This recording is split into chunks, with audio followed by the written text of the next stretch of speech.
Olá, boa tarde. Muito boa tarde.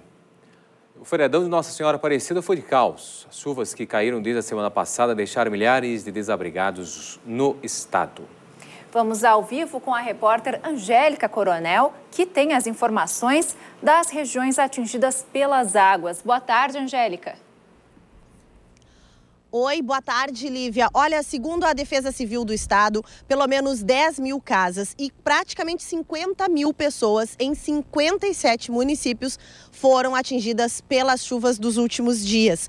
Dos 7 principais rios e lagos do Rio Grande do Sul, 5 já atingiram, ou melhor, já ultrapassaram o nível de alerta. São eles os Sinos, o Gravataí, o Jacuí, o Uruguai e o Guaíba. Falando em Guaíba, nós estamos aqui bem próximos da área que é conhecida como a prainha do gasômetro, e essa área onde as pessoas costumam caminhar, que fica uma faixa de areia, ela está totalmente tomada pela água e pela sujeira, reflexo das chuvas dos últimos dias. O Guaíba começou a baixar hoje pela manhã, mas ainda está muito acima do nível normal. Vamos acompanhar na reportagem. O sol surgiu como uma trégua para uma cidade castigada pela água. Mas por toda a capital ainda se vê o reflexo dos 180 milímetros de chuva que caíram nos últimos 7 dias. Árvores ainda estão submersas na orla do Guaíba. O calçadão de Ipanema, na Zona Sul, foi liberado hoje, depois de passar o feriadão alagado. Mais ou menos até ali, ao meio do asfalto. E agora já reduziu para a gente poder voltar a correr. Mas estava bem cheio. Sim, bem cheio. Aqui ontem não tinha como passar. Não tinha. Neste momento, segundo a Superintendência de Portos e Hidrovias, o nível do Guaíba está em 2,83 metros. Mas na madrugada ele chegou a 2,94 e invadiu toda essa área, chegando até os armazéns. Por isso, foi necessário fechar as comportas que protegem a cidade contra inundações. É a primeira vez em 48 anos que elas foram fechadas. Apenas a principal foi reaberta hoje pela manhã. Esta é a segunda maior enchente já registrada na capital. Perde apenas para a cheia histórica de 1941, quando o Guaíba atingiu 4,75 metros. Isto mostra a importância do Muro da Mauá. O muro ele faz parte de um sistema de proteção contra cheias. São 17 quilômetros de extensão, com diques, com o muro, com 17 casas de bombas, 14 comportas que dão proteção à cidade. Então nós não vamos terminar com esse planejamento só por uma questão estética, como alguns continuam defendendo. Cerca de 300 pessoas estão desalojadas na cidade. Muitas são crianças que passaram o 12 de outubro longe de casa. Alessandra enfrenta a terceira e mais grave enchente. Foi pior. Que a outra deu não encheu, né? Muito a casa da gente, mas dessa vez encheu. Parte dos desalojados foi levada para o ginásio Tesourinha, onde também estão chegando doações e solidariedade. Que a gente tem várias crianças na família, trouxemos roupa de criança. Eu vim, além de ver o que precisa, ver se precisavam de alguma coisa de mão de obra, né? E eles... Se precisar, a senhora ajuda. Se precisar, eu ajudo. Nas ilhas do Delta do Jacuí, centenas de pessoas tiveram que deixar as suas casas. Os moradores da área temem saques e assaltos além da força das águas. Um cenário devastado pelas águas. Por causa do transbordo do rio Jacuí, a maioria dos moradores da Ilha da Pintada vive uma situação de caos. A minha casa está 90% inundada. 90% que eu perdi meus móveis. Né? Também não é só eu, também. É um pessoal que também tem pessoal que perdeu tudo mesmo. Né? Então o troço não está nada fácil para nós aqui. Nada fácil mesmo. Né? Então, o que nós podemos fazer agora? Não temos mais outra solução, a não ser começar do zero novamente. Acessar a ilha agora só de carro, mas tem gente que se arrisca e a água não dá trégua. Só para vocês terem uma ideia, a força da água é tamanha que torna difícil transitar por aqui. Mesmo eu que estou com proteção, não me escapei e estou molhado nos pés. Imagina então as pessoas que insistem em não deixar o local por medo de que suas casas sejam saqueadas durante a noite e de que os poucos bens que ainda restam sejam levados por assaltantes. Meus pais saíram, né, levaram meu filho de 6 anos e a minha irmã e eu fiquei. Tá muito complicada a situação. Mas isso é medo de assalto? É medo de assalto. Não respeitam. Pode ter Tem aconteceu, eles não respeitam, eles entram nas casas, mesmo com barco eles entram. Para quem não tem alternativa, a prefeitura improvisou um abrigo no ginásio da paróquia da ilha. Aqui as famílias recebem alimento e doações que vêm de toda a cidade.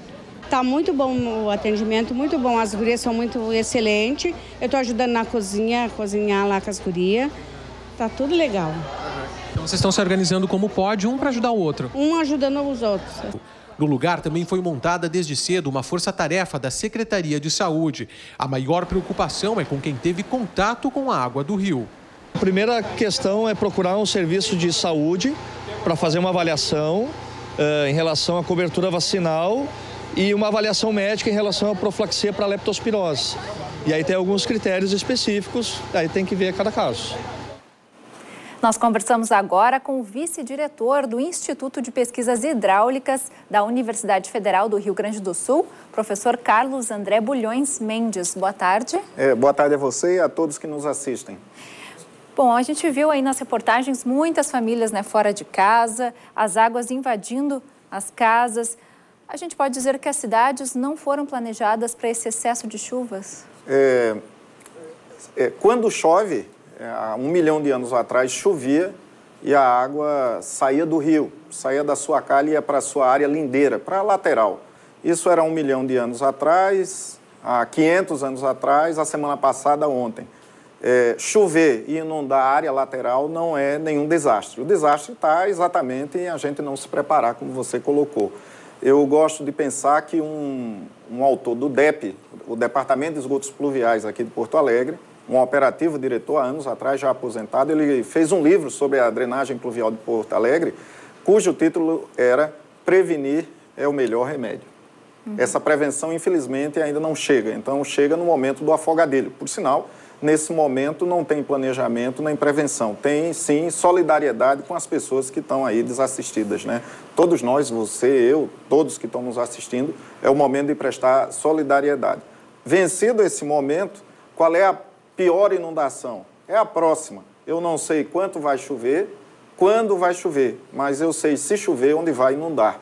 E é exatamente nas áreas onde as pessoas, são as áreas mais baixas, onde infelizmente nós temos uma enorme quantidade de pessoas, de crianças, né? O delta do Jacuí tem uma população de aproximadamente 15 mil pessoas, todas debaixo d'água. O que tem que ser feito então para a prevenção? Não existe desígnio divino. Não existe nenhuma solução mágica. O que existe é muito trabalho. Todo o sistema de proteção que aí está, né, inclusive o muro da Mauá, que horas é feio, que horas não contribui para a utilização urbanística da cidade, do espaço, daquele centro da cidade, está mostrando o seu valor agora. Ele foi decorrendo da enchente de 41, levou algo em torno de 30 anos, foi entregue à população porto-alegrense na década de 70, e se constitui, na verdade, no sistema de proteção da região metropolitana, que, além do município de Porto Alegre, Canoas, São Leopoldo, Novo Hamburgo e Esteio, todo ele. Isso era operacionalizado pelo antigo DNOS, Departamento Nacional de Obras de Saneamento, que se extinguiu na década de 90 e atualmente está municipalizado. Infelizmente, os municípios não têm condições necessárias e suficientes para arcar com essa operação. Então, a primeira medida necessária é manter o que já está aí. E manter significa desentupir os bueiros, significa que as casas de bombas de Porto Alegre, acabado de citar pelo prefeito na reportagem, 17 casas de bombas, que todas funcionem no momento que se precisa. Isso é uma das medidas necessárias. Outra medida, conviver ou deixar espaço para a água. Sabedoria popular de uns 5 mil anos antes de Cristo, feito na China em obras hidráulicas, né? Quando a água encontra um obstáculo, ela para, acumula energia, ou derruba ou contorna. Infelizmente, isso, para ser levado a nível de sabedoria popular, morreu vários chineses, na China, 5 mil anos atrás, continua sendo um tema atual aqui na nossa realidade. Bom, o Guaíba atingiu marcas históricas, né? Agora já está diminuindo. Mas qual a avaliação que se pode fazer desse momento atual? Já que ainda há previsão de chuva, os rios ainda estão cheios, né? O rio Jacuí, o rio Caí, o Gravataí, enfim. E a água, então, o nível do Guaíba pode, então, aumentar? Qual a avaliação que se faz? Pode. Desde o início do ano, já se sabe, né? No ano de El Niño, já estava sendo anunciado que todo o segundo semestre agora de 2015 seria bastante chuvoso. Mas eu lembro que 2010, 2011, 2012, 2013 ficou a 40 centímetros ali entre São Leopoldo e Novo Hamburgo, do dique de proteção, 40 centímetros do dique de proteção ser ultrapassado. 40 centímetros equivale a dizer a 40 centímetros do muro da Mauá ser ultrapassado. Imagine esse volume de água. Caso isso acontecesse, 100 mil pessoas debaixo d'água e um trânsito, uma artéria importante do Rio Grande do Sul, como a BR-116, paralisada. 2014 foi uma imagem cinematográfica, aquela imagem na bacia do Rio Uruguai, onde uma vaca morreu eletrocutada, enganchada, porque o nível d'água suspendeu ela em cima do poste. É uma imagem que eu só tinha visto em cinema. E esse ano a gente não fala, que além das chuvas desse último final de semana, o mês de julho foi bastante chuvoso. Então, é uma crônica da morte anunciada, é uma crônica do eterno desastre, por simplesmente a gente não estar fazendo deveres de casa. E uma situação recorrente, não é, aqui no estado? Extremamente recorrente. Extremamente recorrente, não só no estado como no país. Eu lembro a música, né? A música do Jorge Ben, né? Moro num país tropical, abençoado por Deus e bonito por natureza. É abençoado por Deus. É tão abençoado que o tema da campanha da fraternidade, da CNBB, Campanha Nacional dos Bispos do Brasil de 2016, será exatamente saneamento, envolvendo água, esgoto, lixo e drenagem pluvial. É o tema do ano que vem, que vai animar, na verdade, vários setores religiosos aí brasileiros. Mas recorrência, eu já digo de antemão, sem nenhum modelo matemático, supercomputador, a NASA estando do lado, eu digo que vai chover, por uma razão muito simples. Moramos numa região do planeta que chove muito. Moramos num país tropical. País tropical chove, só que nós temos que conviver com essa água, aprender a conviver. Eu prefiro inundar um campo agrícola, eu prefiro ter uma área de banhado preservada, prefiro inundar um campo de futebol. Veja, eu já sei onde são as áreas de inundação, então tem uma decisão de alocação do uso do solo, deixando espaço para a água. O que é que eu não prefiro? Inundar a casa das pessoas, que está tendo de forma recorrente seus pertences, além da sua vida, completamente degradada. É uma condição indigna, né? Estamos falando de dignidade da pessoa humana ou até cidadania. Com certeza. Bom, Carlos André Bulhões Mendes, vice-diretor do IPH da URGS, muito obrigada. Uma boa tarde. Boa tarde a você e a todos que nos assistem. Lembro somente que o momento é de solidariedade, pois a chuva não acabou ainda. Tá certo, obrigada. E ainda nesta edição, mais informações sobre os reflexos das chuvas aqui no estado. O sol aparece no estado nesta terça-feira, garantindo uma tarde agradável. Mas a nebulosidade aumenta ao longo do dia. Em Porto Alegre, as temperaturas ficam amenas, faz 22 graus. Tempo parcialmente nublado e máxima de 23 em Novo Hamburgo. Aumento de nuvens no litoral norte, faz 21 graus em Tramandaí.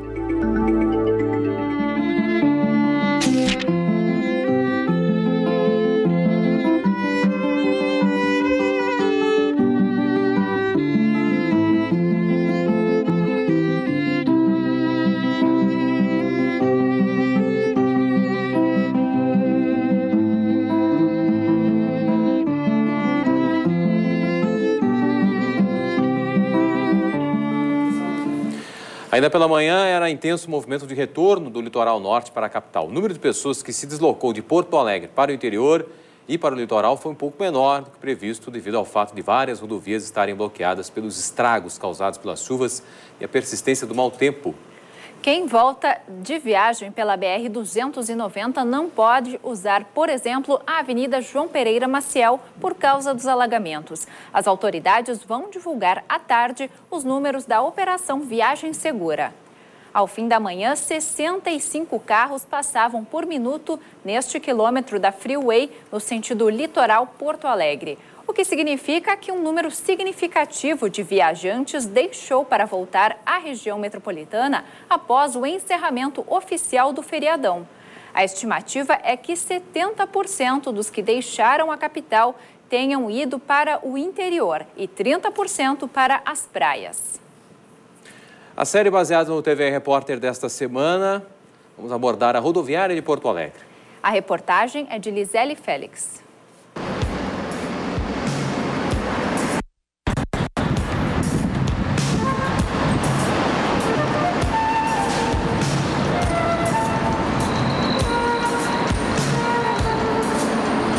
A rodoviária área central de Porto Alegre dá um nó na entrada da cidade. Amarra as estradas vindas de todos os cantos à capital dos gaúchos.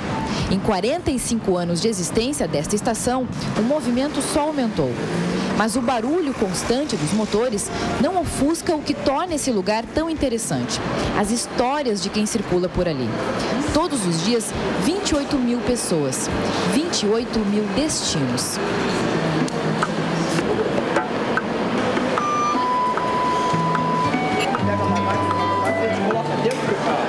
E ela vem com muitos problemas. Ela vem passando fome, ela vem com câncer, ela vem sem esperança, né?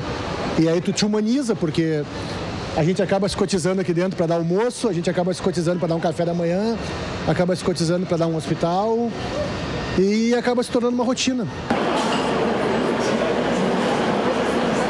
Eu gosto de trabalhar com as pessoas, com o público, né? E conhecer vários tipos de pessoas, né? Que passam várias situações aqui, né? De 15 dias, 10, para lá e para cá. O nosso diferencial é que nós interagimos com pessoas, nós temos que mostrar o trabalho que nós fizemos, que é carregar vidas, né? Vidas que se encontram por momentos dentro do ônibus ou em um lanche rápido antes do embarque. Nós estivemos na rodoviária em 3 turnos e conhecemos muita gente, de chegada, de partida, de passagem. Corrida contra o tempo, tempo de espera, tempo perdido entre uma viagem e outra. No corredor lotado, um emaranhado de histórias de vida. Mala pra lá, pra cá. Uma olhada no celular, no jornal, um abraço, um carinho no cachorrinho. Nas lancherias, nas bancas, nos boxes. O vai e vem da rodoviária não para. Quem chega, vai para a fila, confere a passagem, segue pelos corredores. Esse fluxo contínuo de pessoas tem diferentes destinos. Para Agudo. Vim de Montenegro. Tramandaí.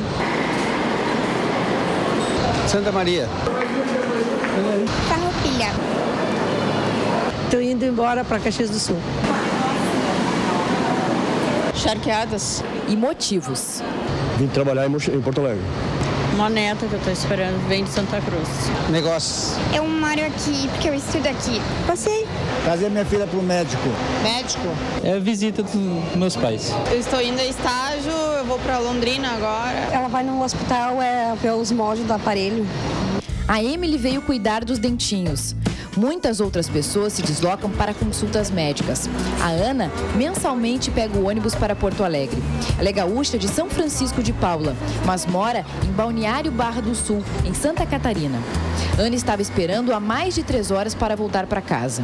Eu saio de Balneário, vou para Joinville, espero lá em média 4 horas na rodoviária, sem segurança nenhuma, sem banheiro, sem café, sabe? Porque até a praça de alimentação é em cima, com mala, por exemplo, não tem condições, né? Então eu acho assim, a nossa rodoviária que está de parabéns. Está de parabéns, tem tudo, acessibilidade total. Maria vem à capital de 6 em 6 meses para acompanhamento médico. Após a consulta, ela volta para a rodoviária. O dia todo aqui eu fico na rodoviária e à noite às 9h30 embarco retornando para casa. Célia viajou para Porto Alegre para fazer exames. Ela e o marido esperaram horas até a chegada do responsável da casa de apoio que auxiliaria na estadia. No outro dia de manhã, ela faria os exames e enfrentaria mais 9 horas de volta até Santa Rosa, no noroeste do estado. Nós saímos ontem às 11 horas da noite, né? Chegamos aqui às 6h10 da manhã, estamos esperando até agora, né? O rapaz não veio buscar nós ainda da casa de apoio. Estamos esperando, eu já liguei para ele, mas tá por vir.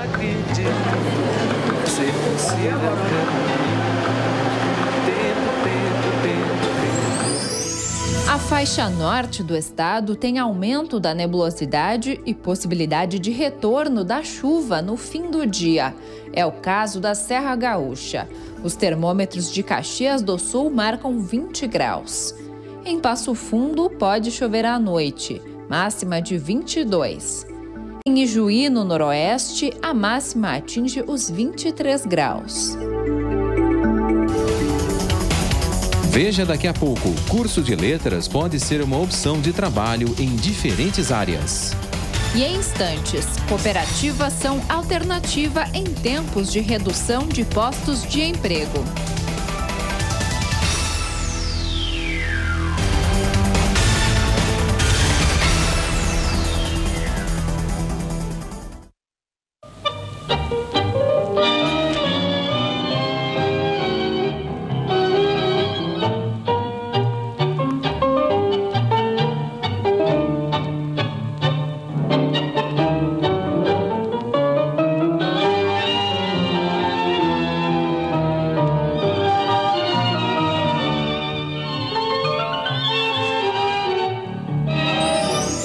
O tempo fica parcialmente nublado em Santa Cruz do Sul, na região central. As temperaturas não sobem muito, faz 22 graus. Sol e nuvens em Santa Maria. Os termômetros marcam 23. A tarde vai ser agradável em Cachoeira do Sul. A máxima chega aos 22. Já esqueceu de você estar conversando e não ter jeito de lembrar uma palavra? De não lembrar nomes? Em que momento esses lapsos devem começar a preocupar? Bom, para conversar sobre esse assunto, sobre memória e esquecimento, nós estamos recebendo o médico geriatra, neurologista do Hospital de Clínicas de Porto Alegre e professor da URGS, Matheus Roriz. Boa tarde, doutor. Boa tarde, Marcelo. Tudo bem? Tudo bem. Bom, doutor, quando que a gente deve se preocupar, essa questão, se preocupar com o esquecimento? Quando que se deve se preocupar?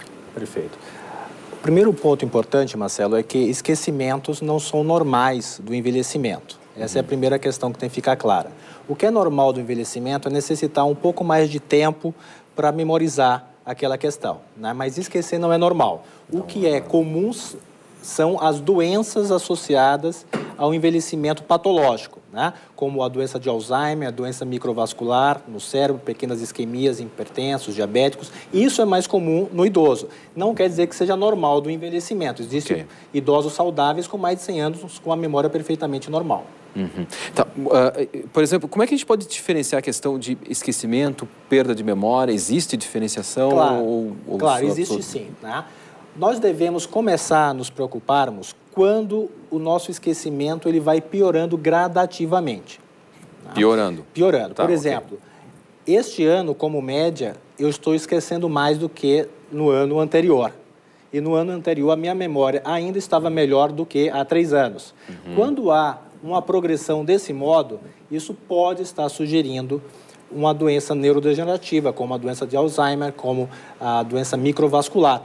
Entretanto, isso também pode significar uma depressão, por exemplo, não adequadamente tratada ainda, ou pode significar aumento de dose de medicamentos para dormir, né, como os tarjas pretas, que sabidamente pioram muito a memória. E esses medicamentos pioram as tarjas pretas? Hoje nós temos um sério problema de saúde pública no Brasil, que é o abuso e a dependência a benzodiazepínicos. Na grande maioria, são os tarjas pretas, certo? Como, por exemplo, o Rivotril, o Lorax, etc. Né? O controle por parte do governo deveria ser muito mais rigoroso do que é, e basta usar 6 semanas qualquer desses medicamentos para se tornar dependente. Bom, como é que a gente pode fazer os sintomas, por exemplo, claro, a perda da memória, mas existe como, por exemplo, diagnosticar essa questão? Existe? Claro, né? O diagnóstico, naturalmente, vai precisar de um profissional qualificado para realizá-lo. Mas a pessoa ela deve procurar o profissional quando ela tiver uma perda progressiva dessa memória que comece a interferir no seu funcionamento laboral, social e para suas atividades de vida diária. Por exemplo, um sinal muito precoce de que as coisas não andam bem é quando a pessoa começa a esquecer de pagar as suas contas, esquece o gerenciamento da conta bancária, fez uma senha recente que esquece com frequência e faz uma outra senha. Então, esses sintomas, a dona de casa, por exemplo, que começa a esquecer frequentemente a panela no fogo, que já não sabe gerenciar mais, por exemplo, o rancho, né? A quantidade. Então, esses são sintomas, né, que podem estar sugerindo uma doença em evolução. Sim, mas existem, por exemplo, o sono também pode prejudicar? Certamente. Falta de dormir, né? Certamente. Então, privação do sono é uma característica frequente de diminuição da capacidade da memória na população laboral, ou seja, em jovens, pessoas de meia idade, idosos que ainda estão trabalhando, né? Naturalmente, é muito menos comum em pessoas idosas aposentadas, né? Mas não é só a quantidade, né, Marcelo? A qualidade do sono também é muito importante. Sim. Então, às vezes, por exemplo, a pessoa tem uma depressão, não diagnostica adequadamente. Depressão é uma causa frequente de esquecimentos porque a atenção diminui. E, com isso, os esquecimentos também passam a acontecer com maior frequência. Se a pessoa está tratando o componente da ansiedade da depressão, como, por exemplo, essas pílulas para dormir, vai piorar o esquecimento. Pode até dormir uma quantidade de horas razoável, mas a qualidade do sono não é a mesma. Quem tem apneia do sono, obesidade com apneia do sono, roncos e pausas respiratórias, também não vai dormir adequadamente e vai tender a ter mais esquecimentos por privação do sono. Então, a avaliação é complexa, ela não é simples, naturalmente, mas o conselho, né, se eu tiver que dar, né, para os nossos telespectadores, é de que, realmente, se o declínio da memória ele é progressivo, não precisa necessariamente esperar 1 ano ou 2, mas isso pode ser ao longo de vários meses, por exemplo, mas ele é progressivo e está começando a atrapalhar o meu funcionamento, seja no meu trabalho, seja no dia a dia para as suas atividades do dia a dia, né, que nós chamamos de atividade de vida diária, né? Ou seja, no meu convívio também, né, eu começo a ficar com medo de me relacionar porque eu esqueço, isso também acontece, então significa que algo possivelmente grave deve estar acontecendo, possivelmente. E deve se preocupar. Deve se preocupar e deve procurar, então, atenção especializada. Conversamos com Matheus Roriz, professor da URGS, geriatra e neurologista do Hospital de Clínicas de Porto Alegre. Professor, e obrigado, doutor. Muito obrigado pela tua presença, pela tua atenção. Obrigado, boa tarde. Eu agradeço.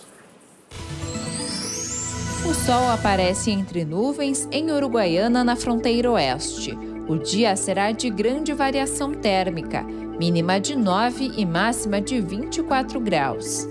Tempo parcialmente nublado e máxima de 25 em São Borja. A condição é semelhante em Alegrete, onde a máxima chega aos 24 graus. Bom, e nós vamos voltar agora a falar com a repórter Angélica Coronel, que traz mais detalhes sobre as chuvas que afetam o estado, seus reflexos. Angélica. Oi, Marcelo. Informações da Defesa Civil sobre a situação de rodovias estaduais que foram interditadas no estado por causa da chuva. Vamos a elas. RSC 287 em Santa Maria tem bloqueio total. A ERS 511 também em Santa Maria está liberada apenas para veículos leves.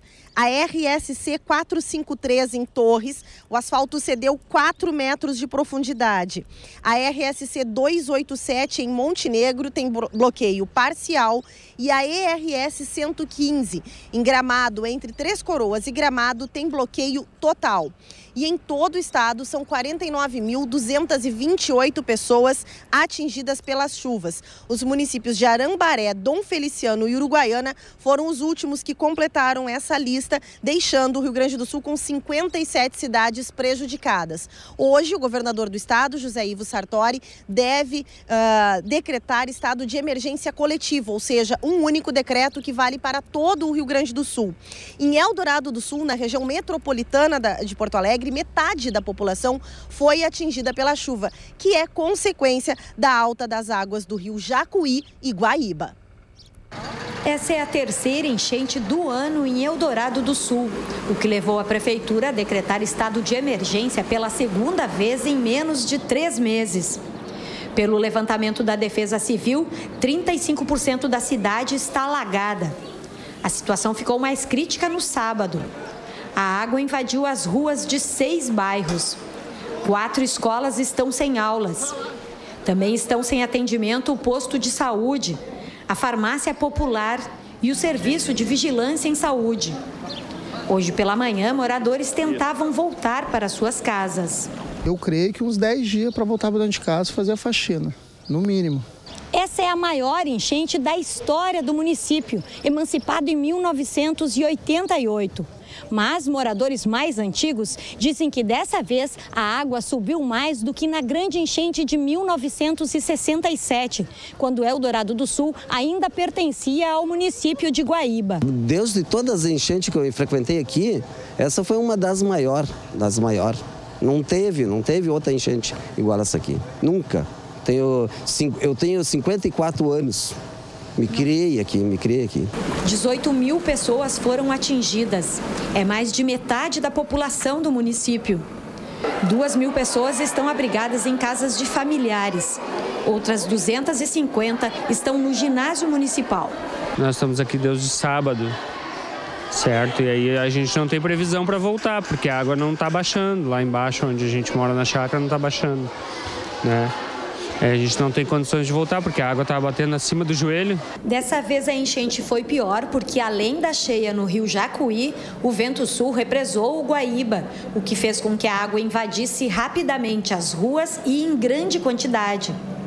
Até dezembro deve estar concluído um estudo que vai indicar qual projeto deve ser executado para evitar enchentes nos municípios da região metropolitana de Porto Alegre. A gente conseguiu, junto ao Ministério da Integração Nacional, um recurso para realizar esse projeto de estudo e o projeto que vai resolver esse problema do dique em Eldorado do Sul. A empresa, a Metroplan, contratou a Magma Engenharia, que está fazendo esse estudo, e até dezembro eles devem concluir todo esse projeto, esse trabalho, para apresentar para a sociedade de onde vai passar o dique em Eldorado do Sul, se nós vamos ter que remover família, qual a extensão do dique, como é que vai ser as bombas de recalque. Enfim, é um projeto completo para nós solucionar em definitivo o problema das enchentes no nosso município.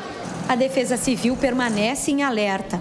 A previsão de mais chuvas e o vento de sul para norte, que voltou hoje pela manhã, tendem a agravar a situação no município.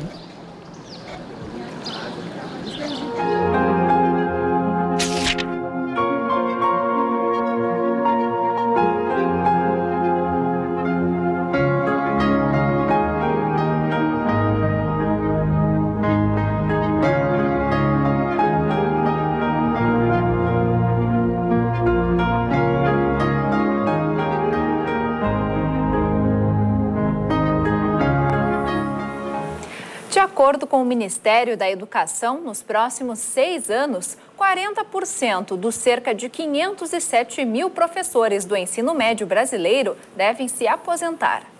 Com isso, deve crescer a demanda por profissionais da educação.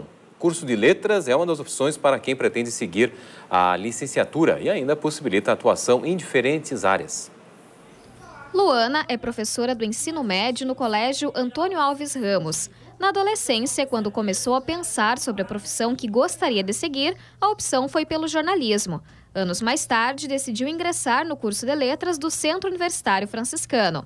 Para aprender a melhor escrita, ter uma maneira melhor de desenvolver o texto e depois cursar jornalismo. Só que durante a faculdade de letras, na metade da faculdade, eu comecei a fazer estágio em cursinho e ali eu me apaixonei pelo dar aula e decidi que iria me tornar professora.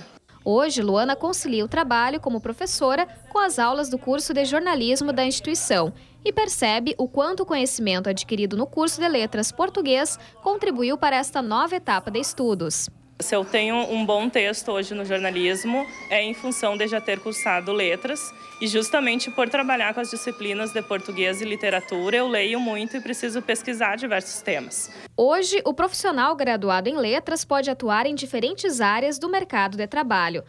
O perfil do egresso é para ser um profissional na área de ensino, fundamentalmente professores, mas também há toda uma diversidade de atividades que podem ser feitas e que eles são preparados, como revisores, como tradutores, também na área de literatura, como crítico literário, funcionários de assembleias legislativas, né? Outra possibilidade de atuação para quem pretende dar sequência aos estudos é a docência no ensino superior. Esta foi a carreira escolhida pela professora do curso de letras, Nilza Barim, que trabalha há quase 30 anos na instituição. Deve seguir, por exemplo, seus estudos de formação na pós-graduação.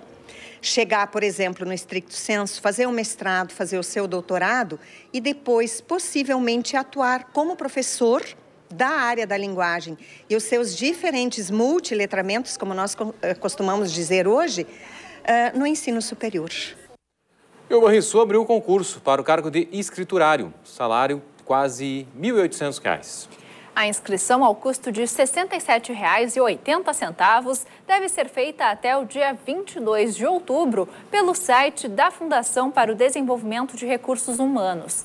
A prova está marcada para o dia 13 de dezembro.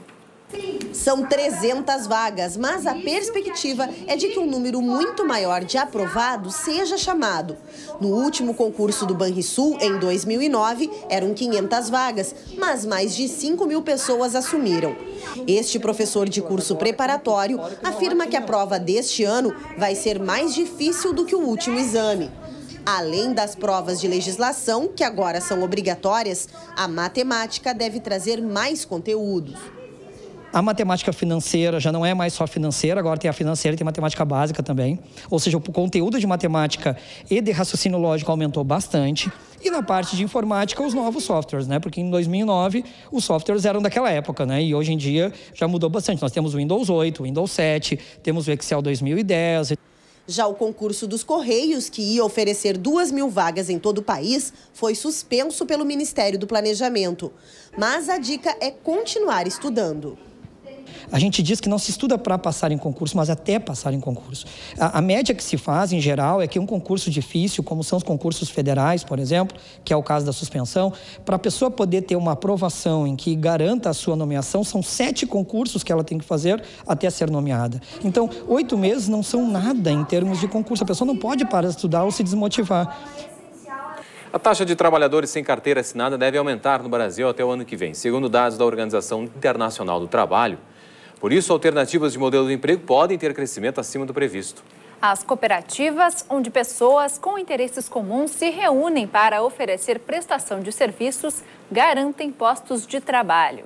Mas a fiscalização do Ministério Público é indispensável para que os cooperativados tenham seus direitos preservados. É o que você vê a partir de hoje em uma série exibida aqui pelo Canal Aberto. O nome é Eladir, mas pode chamar de Beth. Tem 12 filhos, uma vencedora. Era muito pequenininho, o que eu fazeria? Eu sempre dependia dos outros, né? Para pagar uma pessoa para cuidar deles, para mim vir trabalhar. Começou varrendo ruas, virou chefe de equipe, depois chefe dos chefes de 5 equipes. Hoje coordena 32 pessoas, 28 anos dentro de uma mesma cooperativa de trabalho. A cooperativa é que me aguenta, que me atura. Todo esse tempo, porque é a minha casa a cooperativa. E será que neste tempo todo a Beth não teve problemas de relacionamento no trabalho? Teve. Conversando a gente se entende, né? Como diz o ditado, sempre conversando para se entender, para chegar lá. E o que dizer quando o problema de relacionamento é com a lei? O clima entre as cooperativas de trabalho e o Ministério Público do Trabalho vive tenso. Dá para dizer que eles são como marido e mulher, daqueles que têm uma história conturbada.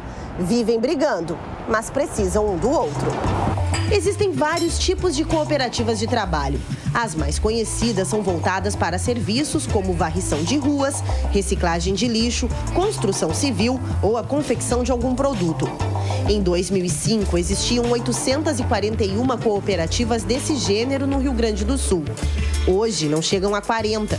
Muitas desapareceram por causa da ação do Ministério Público. Essas cooperativas, ao invés de serem entidades que organizam trabalhadores interessados em desenvolver a sua profissão de forma autônoma e coletiva, como seria natural numa cooperativa, elas são, em verdade, empresas exploradas por empresários para fornecimento de mão de obra desses trabalhadores, se apropriando de parte da renda do salário deles.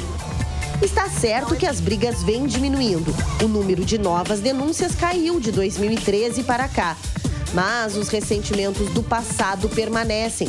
Das 620 investigações que estão em andamento, 281 resultaram na assinatura de termos de ajustamento de conduta, os TACs, ou com as empresas contratantes, ou porque o Ministério Público considerou que as cooperativas fraudavam as relações de emprego e determinou o fechamento.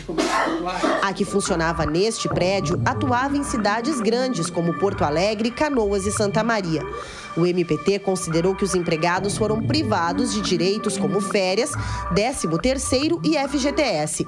O local foi fechado e os diretores proibidos de participar da gestão de qualquer cooperativa. Mas por que tantas brigas? Tudo por causa dela, a Lei 12.690, promulgada em 2012. O artigo 7º determina que os cooperativados precisam receber todos os direitos sociais, como férias e 13º salário. Colocar essa lei em prática rende várias DRs, aquelas intermináveis discussões de casal. A cooperativa não está regida pelo direito de trabalho, a cooperativa está regida pelo direito cooperativo e pela 12.690, que não é CLT.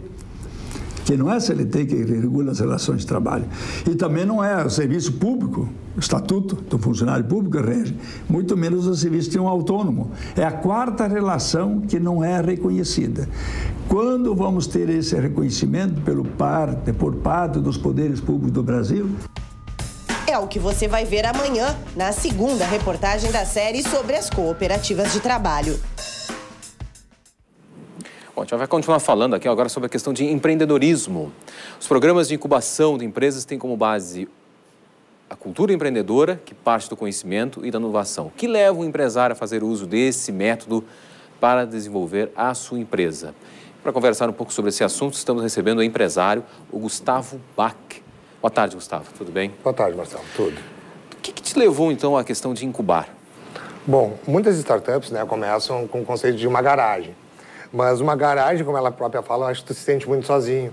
Acho que o principal ganho que tu tem indo para uma incubadora, como é o caso da Gaiar lá na PUC, é não só essa sala, que é uma sala legal, um ambiente legal, mas também o contato com vários empreendedores também, com outras empresas. Além disso, workshops, palestras e acesso a todo o parque que uma universidade te oferece. Então, muito mais que um ambiente, eu acho que as conexões, as pessoas, as relações que tu consegue estabelecer para começar um negócio novo, é muito importante tu procurar uma incubadora. Então, isso são vantagens que tu encontraste na questão de incubar, junto com outras empresas, trocando conhecimento. Mas existem dificuldades aqui no Brasil, existem dificuldades. Qual é a dificuldade que tu encontras aqui no Brasil para a questão de empreender? Olha, realmente no Brasil a gente ainda tem uma grande dificuldade, porque eu acho que todos os investidores que hoje existem ainda, considerados investidores de risco, não têm essa cultura no Brasil. É uma frase já batida em várias palestras, em vários workshops que eu vi, que no exterior tu errar, o pessoal considera um conhecimento que tu adquiriu. Aqui no Brasil parece que é vergonha. E não só isso, tu tem ainda toda uma margem de investimento que hoje fica lá nos Estados Unidos, pela facilidade que tu tem de infraestrutura tecnológica, de dispositivos para o pessoal acessar, que nós aqui no Brasil, infelizmente, ainda não temos acesso. Bom, tu fala, a tua empresa é uma incubadora, ela é uma empresa de aplicativos, né? Exatamente. Aplicativos. Como é que se encontra essa questão da crise econômica? Como é que tu tem percebido? Como é que tem trabalhado? Vocês conseguem preservar? A empresa consegue se proteger nesse turbilhão de situações econômicas que está acontecendo no mundo e até mesmo no Brasil? Realmente, né? A situação econômica, ela não pode afetar, de repente, a empresa ou o produto que a gente está desenvolvendo, mas com certeza vai afetar os teus clientes. Vai afetar pessoas que poderiam utilizar aquele produto ou serviço. No meu caso, é um aplicativo que é uma plataforma de pagamento mobile. Se as pessoas saem menos, usam menos o aplicativo. Se um restaurante, bar ou boate está com uma dificuldade financeira, colocar um serviço novo, inovador, de repente também não é o momento. Mesmo assim, eu começo a conversar com alguns amigos meus e digo que se eu fosse esperar um dia realmente o Brasil estar numa situação excelente para empreender, eu não ia ter feito isso nunca. Nunca faria. Exatamente. Eu sou um daqueles empresários que começou sendo servidor público e há 3 anos atrás eu larguei o serviço público para começar a minha ideia, porque realmente eu tenho aquele fator que é a paixão pelo negócio, a visão de um novo produto, de um novo serviço. Eu acho que qualquer pessoa, mesmo na dificuldade, quando ela acredita num produto, quando ela tem o conhecimento, ela teve aquela visão, não vai ser dificuldades que o país está passando que vai fazer ela desistir daquela ideia. E essa é a dica que tu dá? Sem dúvida nenhuma. Gustavo Bach, empresário, muito obrigado pela tua gentileza, pela tua atenção aqui no Canal Aberto. Marcelo, obrigado a todos. Obrigado, boa tarde. Boa tarde.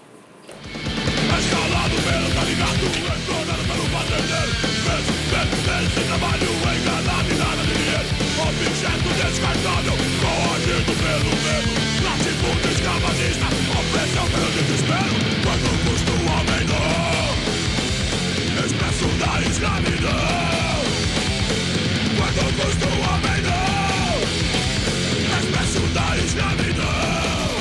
Veja a seguir. Futebol do interior do Rio Grande do Sul luta para subir de divisão. E também, conheça o museu que conta a história da colonização alemã no município de Dois Irmãos.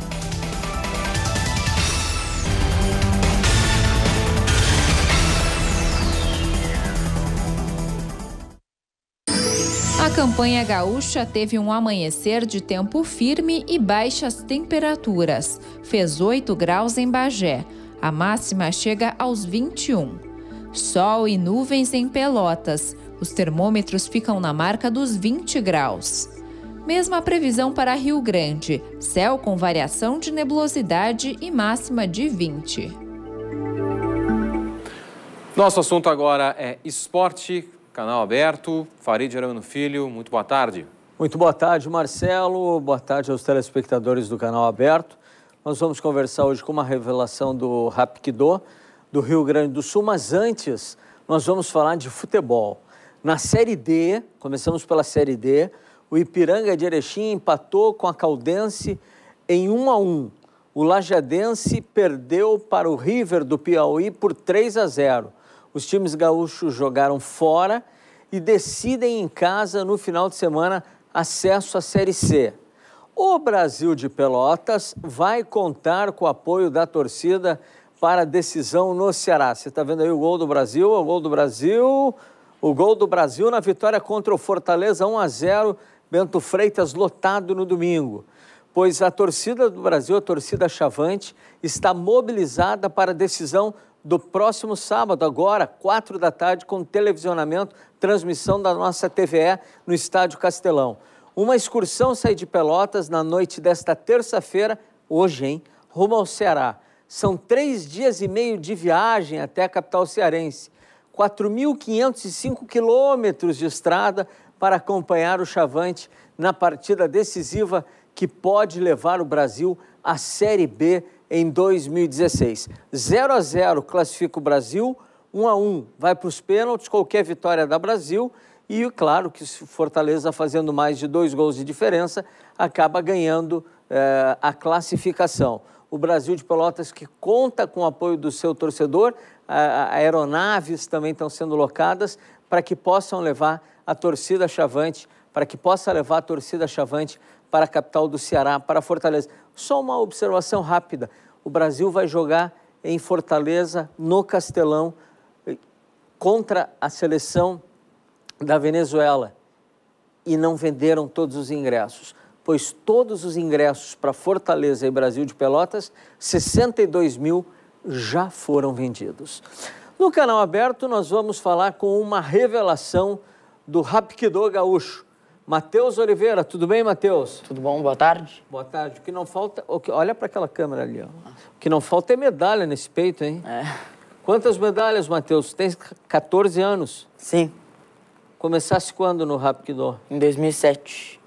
Começou por quem te incentivou a praticar esse esporte? O projeto foi lá na minha escola e fez uma divulgação e eu decidi para mim. Para aprender, disciplina, tudo. Para quem não sabe, o que é o Hapkido? Uma arte marcial coreana de defesa pessoal, para se defender. Tu treina todos os dias? Não, segunda, quarta, sexta e sábado. E aí a dedicação é exclusiva a isso? Sim. Claro, exclusiva no momento do treino, mas tem momento de estudo. Tu estuda também simultaneamente? Sim, de manhã. Tu estuda de manhã e treina à noite? Uhum. E tá te preparando para o Mundial? Sim, em novembro. Novembro, que vai ser aqui no Rio Grande do Sul. No 7 aqui. No 7. E o que o professor Itagiba tem, o mestre Itagiba tem passado para ti e para todos aqueles que vão competir? Muito treino, dedicação, treinar para conseguir chegar à final e talvez subir ao pódio. Muito bem. E colocar mais uma medalha aí. São quantas já? No total, lá em casa? É. Umas 160 por aí. 160 medalhas, 14 anos. Tu é faixa preta? Sim. Então tá certo. Matheus Oliveira, faixa preta de Hapkido. Obrigado pela presença e boa sorte. Conta com a gente aqui do Canal Aberto e do TVE Esportes também. Obrigado.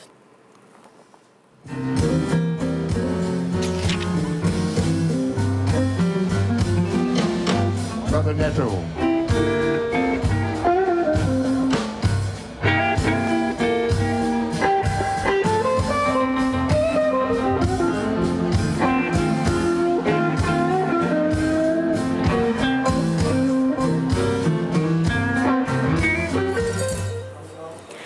16 anos, um músico brasileiro e outro uruguaio se apresentavam juntos em um dos shows do 16º Porto Alegre em Cena. Surgia ali uma amizade que renderia tantos outros concertos e um disco lançado em 2013. Intitulado Canciones Cruzadas, o nome do álbum pode bem sintetizar a camaradagem existente entre Marcelo Delacroix e Dani Lopes, que tocaram na última sexta-feira aqui em Porto Alegre.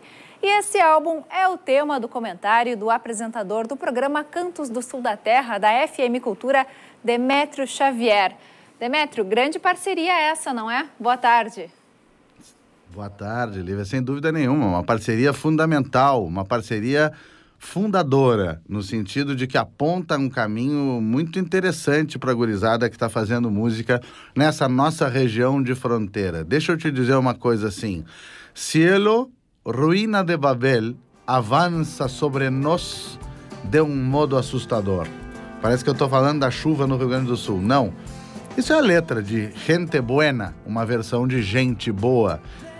Mas como é que é isso de avança sobre nós? Não é nós outros? Eles se deram o direito, fizeram essa pequena licença de botar os dois idiomas juntos, fazer um bilinguismo nessa letra.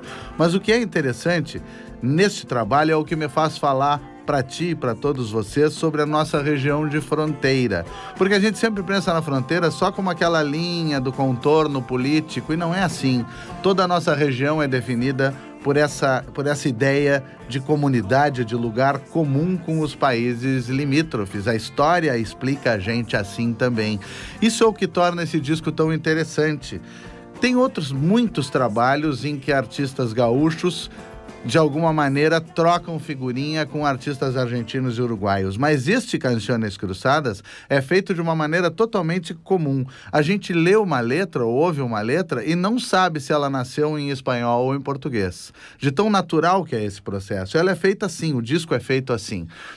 Marcelo Delacroix empresta para o Dani, primeiro como brincadeira, quase como desafio, temas dele para que ele faça versões. E Dani faz o mesmo. Eles colocam todas as sonoridades que estão nos repertórios imensos desses dois grandes músicos, que têm um ouvido no folclore, têm um ouvido na música tradicional, mas que ouvem jazz, que ouvem blues, que ouvem rock, que ouvem MPB, que ouvem tudo que de bom ocorrer para vocês. E o resultado é isso, não é um disco de intercâmbio. Eu daqui e tu dali, cada um mostra o seu e depois fazemos uma gracinha de aproximar o nosso trabalho. Não, nada disso. Eles trabalham juntos e isso se percebe no palco também.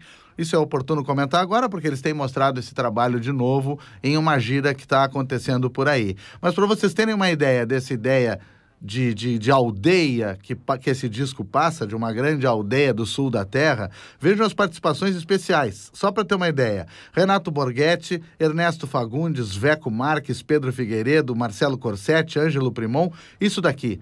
Do Uruguai, Sebastián Jantos, Daniel Drexler, Alejandra Genta, Atílio Macunaíma Pérez, e ainda tem gente fera da Argentina. Ou seja, exatamente como a gente procura afirmar sempre no Cantos do Sul da Terra, em iniciativas que têm a ver com a integração, tratar a nossa região como um lugar só e um lugar que pode gerar frutos culturais dessa maneira íntima e dessa maneira natural. Canciones Cruzadas consegue isso, vale a pena conhecer esse trabalhaço do Delacroix e do Dani Lopes, e essa é a minha dica do Sul da Terra de hoje. Que legal, ótima dica, Demétrio. Uma boa tarde para você. Uma casa no estilo enxaimel, no centro da cidade de Dois Irmãos, pode até passar despercebida. Mas dentro dela está uma parte da história da cidade e dos colonizadores da região. Veja na reportagem da TV Fevale. A história da imigração alemã na região é contada através de uma casa no centro da cidade de Dois Irmãos. O lugar que hoje abriga o museu foi propriedade da família Killing até 1985 e foi adquirida e restaurada pela prefeitura em 1989. O estilo arquitetônico e a localização foram fundamentais para a escolha da casa, que viria a se tornar uma relíquia do passado do município. Era única no perímetro urbano, com esse sistema de construção que é o Enxaimel, que é o sistema de construção trazido da Alemanha, e a nossa cidade foi colonizada por imigrantes alemães, então se pensou num espaço onde se pudesse reviver o que os nossos antepassados viveram. A Casa Killing, como é conhecido o Museu Histórico Municipal de Dois Irmãos, tem aproximadamente 170 anos. Mas os objetos encontrados aqui são de diversas épocas. O acervo conta com utensílios como esta batedeira manual, essa balança de precisão e até mesmo um gramofone, aparelho considerado artigo de luxo há 100 anos atrás.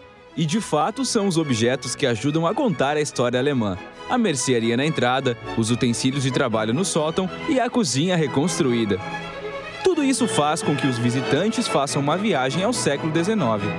Mas juntar todo esse acervo não foi tarefa fácil. A casa foi comprada apenas com o quarto mobiliado. A maioria das peças foram doadas. Então agora a gente está fazendo um trabalho de catalogação. Recebemos material de pessoas de Novo Hamburgo, principalmente Santa Maria do Herval, que era um distrito de Dois Irmãos, e Morro Reuter.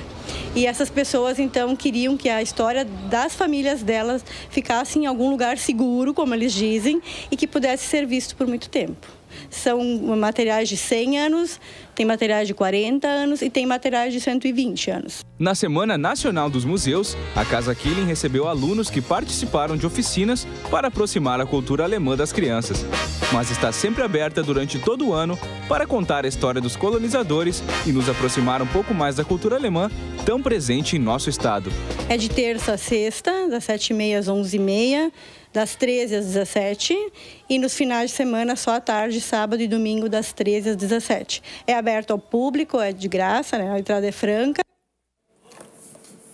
O Canal Aberto volta amanhã, à 13h. Entre outros assuntos, vamos falar sobre a garantia de emprego para trabalhadoras grávidas. Uma boa tarde para você. Uma ótima tarde para você.